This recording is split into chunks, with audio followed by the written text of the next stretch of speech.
Well, I'm watching it print part number 2. I just printed a perfect part, which I'm so excited about. It really came out great. You can see the holes. Maybe you can't, but I can. Oh, there you can see blue through the holes. That's great. That's good. I'm going to use that. But I have to kind of babysit this thing and make sure it's okay. I want to print a couple of more while it's in the mood.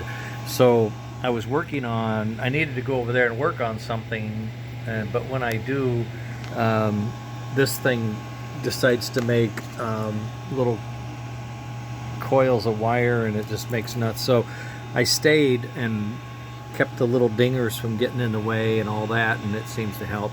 In any case, I had to do a puff board, and I wanted to include, or had to include, the source for the 6 volts regulator, and I also wanted to include the 317 Smart Smoke chip that I'm using.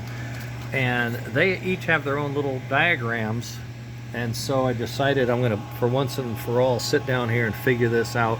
What is it I need to do, and how can I build it on my little breadboard, which is designed to be a test thing, right? So I have figured it out.